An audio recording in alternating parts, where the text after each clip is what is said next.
Hello everyone, Barbara again. Today I'm continuing with my second segment from the last segment that we did when we were talking about the challenges that are made by people who are in the diaspora and also what challenges they face when they go out of their countries. So today I'm continuing with the couple that I was with in our first segment, and they have been in the situation. So today they will continue explaining to us what happened. So back to you, Tarisai, again. Welcome back to my program. And Charity, welcome back to my program. Tarisai, in our first segment, you mentioned something about trust, and you were telling people that they mustn't trust anyone with anything. So I would like to ask you to shed a light on us, please, to our viewers, so that they will understand what you meant by that. May you please elaborate that statement? Thank you very much. When I was talking about trust and the situation I got involved in,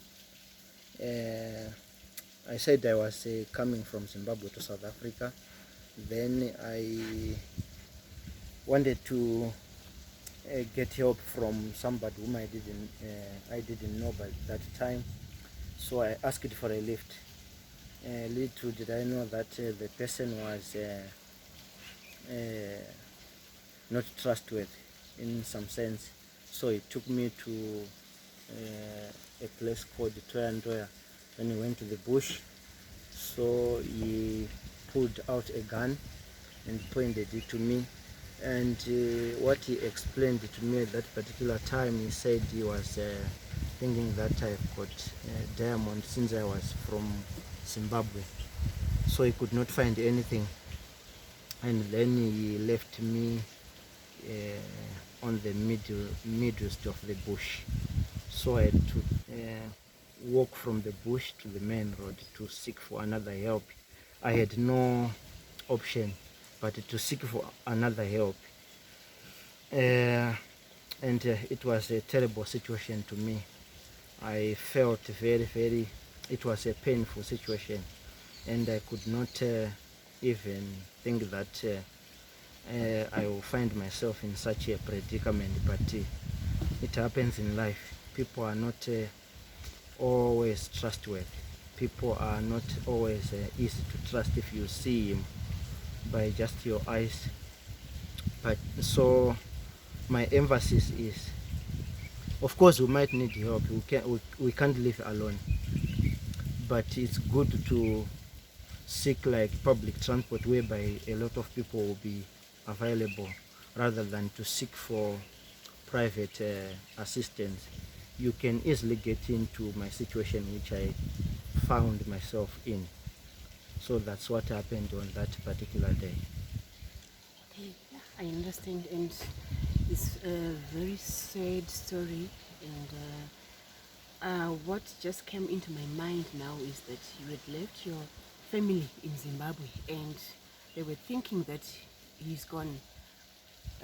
I believe most of the people, when they are left home there, what they think is, now he is back in South Africa and everything is going well.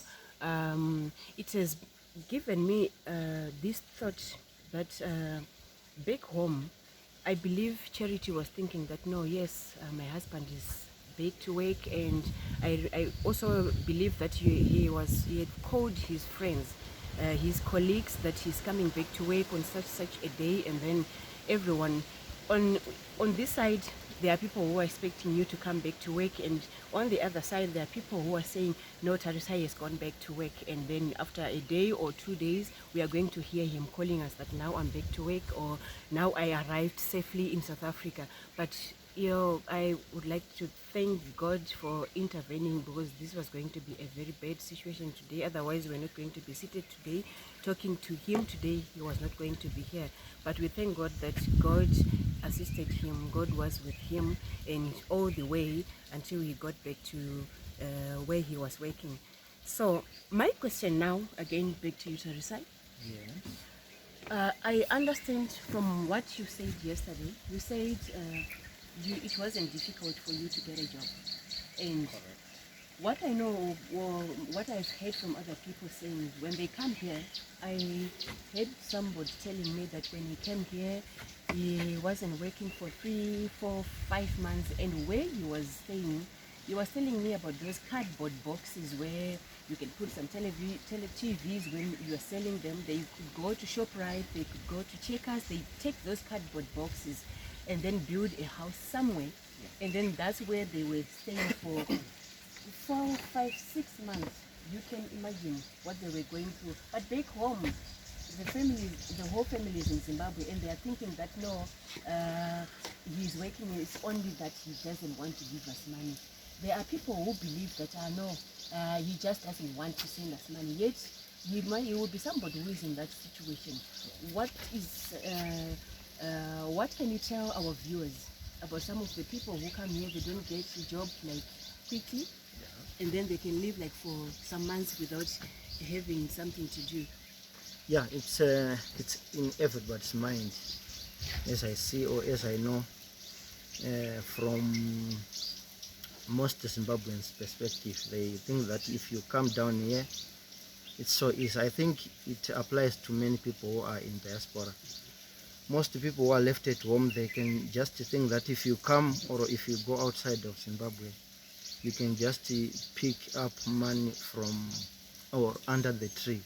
They thought that it's so easy. People find themselves in very difficult situations outside their country. You are forced to perhaps work for more hours than expected or normal hours. So it's a very tough situation. And back to your question about people involved in situations whereby people are expecting that the person has started working or is doing something, but he is no longer care. I was involved in such a situation again. I came here and I had no proper papers at first. I had no permit to work. So I was I was arrested. And by that time, my family was expected to speak to me over the phone. My wife was waiting for me to call her, and she did not receive any call from me. I was arrested. I spent quite a while in prison because I had no papers.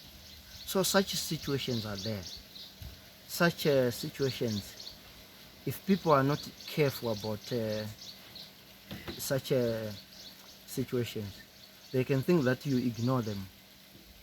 They can think that you are enjoying whilst you are at a difficult situation, like what I went through.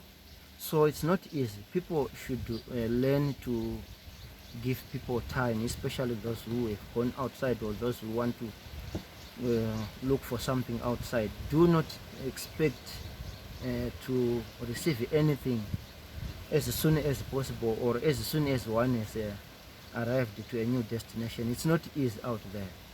So people have to be patient. People have to wait and see before making any judgment that somebody is enjoying or is ignoring. So yeah, it's a very, very difficult and it's a very important point you mentioned. People have to learn to adjust and wait. Thank you so much. And in addition to that, the other thing is when you are out of your country, you may be in your country working as a teacher, as an accountant, or a professional job that you'll be doing back home. But when you go to the other countries, you may find yourself working as a maid, or like here in South Africa, what I know is we have got qualified teachers back from Zim who can find that job to be a teacher. They can't teach in here in South Africa.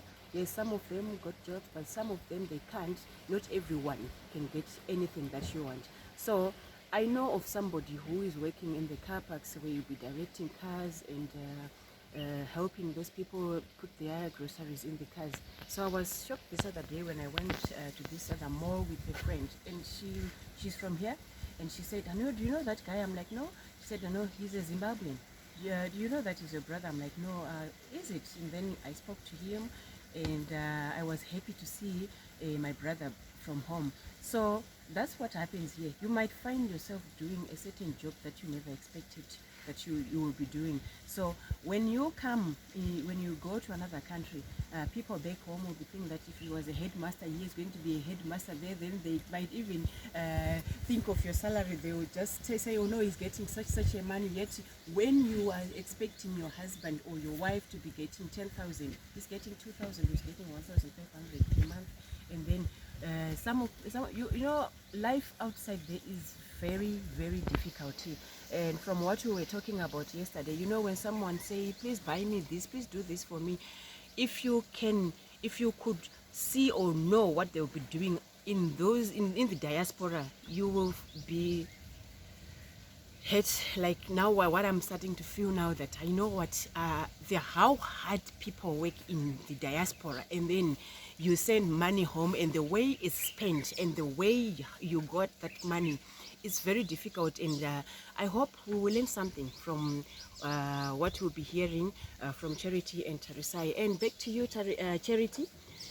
Ndinonzwisisa kuti zvinhu zvinovhundutsa namanje munhu ukada kuzvifunga kuti okay, murume wangu akambobatwa, akanga atopa veg yekuda kuurayiwa, makanzwa sei murume wenyu paakakutaurirai kuti ndo zvakaitika? Paakatozofona akafona, ndokuti akafona yekutanga akati ama musingazivi kuti ndanga ndasangana nesituation yakaita sei. Akati alright, ndichazouya kumusha ndokurondedzera. Saka vakazouya kumusha ndokurondedzera nyaya yayo. Akati asi tichitofunga kuti kuda madi atodzokera kubasa. Ivo vakati ndozvamusingatozivi, maitofunga kuti ndarova zvachose. Saka isi ndakanzwa kubatikana, chero vana vabereki vavo vemurume wangu vakabatikana zvikuru nekuzvinzwa izvozvo zvaakanga achitaura. Saka naizvozvo zvinombotibata, asi tinozofunga kuti regai tizvifuratire nekuti hazvina needs, nekuti zvakapfuura zvakatopfuura. Saka ndo zvinhu zvandinotarisira izvozvo kuti Mwari ariko kudenga, atinonamatwa. Saka ndizvo zvokuita. All right. Again, from what I discussed with you yesterday, takataura nyaya yekuti makanga masara kumba. Ndinodaira kuti pamakasununga mwana wenyu wekutanga tafadzwa, baba vatafadzwa vakanga varipo. Then ndinonzwisisa zvekare kuti pamakazosununguka mwana wechipiri, makazosununguka mavenega, baba vatafadzwa vakanga vadzokera kubasa. Zvakanga zvakakuomerai sei? Nekuti tinoziva kuti kana varipo vanenge vachikubatsiraiwo nechicho, mukati zvakazodai kuno kungadai wobva wakubatsirai nechicho. Saka zvinhu makazvigona sei muri mega? Mine mumwe mwana zvekare. Handina kunyanya michena zvangu nenyaya yekuti ndandina amweni naate zvayo. Saka hazvina kunyanya kundiomera zvakanyanya pamusoro pekunge vamaunge vasipo. Amweni vangu vaindibetsera nepavanogona napo naate zvayo vangu, vachindisimbisa kuti aiwa zvinhu zvakaoma, murume wako aenda kubasa, mwanangu anodzoka zvake. Saka ivo vaipota vachitumira zvavo, svika vazodzokawo, vakadzokawo vakaona mwana atovapo atokufa, nebhanga atone 1 month atozvazvo. Saka zvinhu zvandinesa kuna Mwari zvangu zvakanyanya, kuti isituation inenge iripo unokwanisa kuishingirira, nokuti ndo zvinenge zviripo panguva iyoyo. Zvinhu zvakanaka sitereka kuti ndishinge, nokuti ndochiziva kuti murume wangu aenda kunotsvaka kuti tibetsekane pakurarama. Akatumira, aitumira zvinhu zvake zvese nepreparation yemwana akatumira. Saka kusvika ndizozvara mwana iyoyo, kusvika pari zvino vachikura kudai. Ndinotenda zvikuru ende mashoko makuru. Munoona chinhu chimwe chataurwa namama vatafadzwa chandafarira zvekare nhasi. Vati ndakazvigamuchira nekuti ndo situation yakanga iripo. Munoziva dzimwe nguva tikagona kudzidza kuti ndo situation iripo, hatidi kutsvaga mabati, handidi, because you can look for a bati but it's not going to solve anything. Ndo situation inenge iripo iyoyo. Vati vakanga vaina namwene wavo vakanga vachivasapota navatezvara vavo nanababa munini nevazukuru vakanga varipo. Saka ini ndinokufunga kuti chimwe chinhu chatofanira kudzidza muupenyu kuti kana ingori situation iripo ndizvozvo zviripo. Ngatirege kutsvaga tumwe tumapazi kuti tiumbiridze kamuti kasikazokwanise kuti kakure. Tinogona kungopota tichizongorwadzisana asi kudzidza kuti ndo situation iripo zvinhu zvakanaka.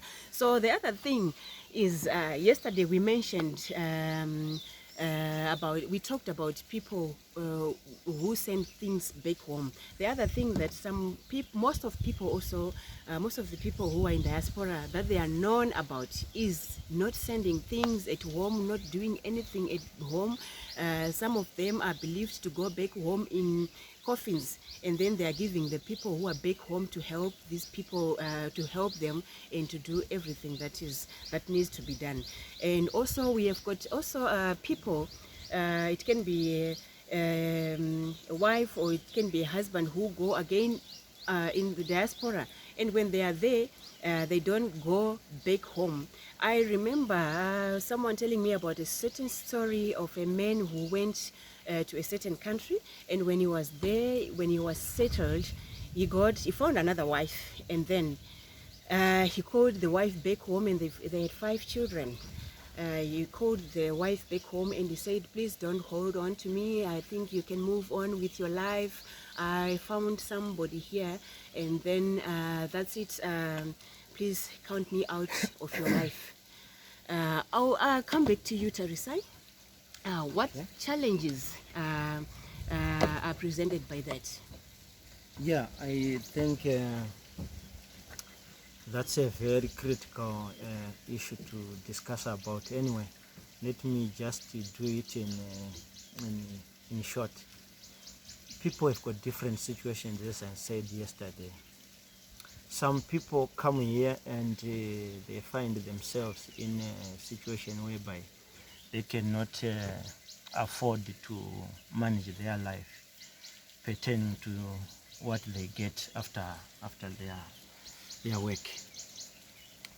Most people in our country, not in our country only, but if you go to another country, it's not easy, as you said, to get a proper job that gives you enough money to support yourself and family.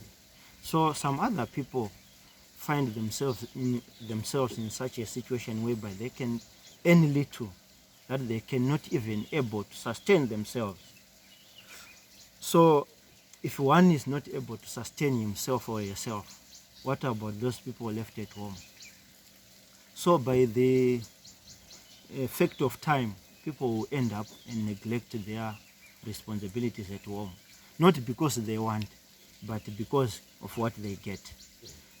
And it's very difficult for other people or for people left at home to understand so easily. They can just say somebody is enjoying wherever he or she is. So it's very, very difficult.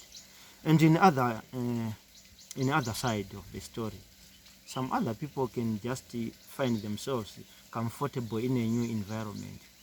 They can find themselves to a culture, a new culture, which suits their desires. That's another thing which makes people to just abandon their place of birth. So what I can encourage people is, if you decide so, it's good to take your immediate family to where you are, if it is possible. If it's not, it's good to make a decision so that people left at home can decide as early as possible. That's what I can say about that. Thank you so much. Thank you. I think we are hearing it.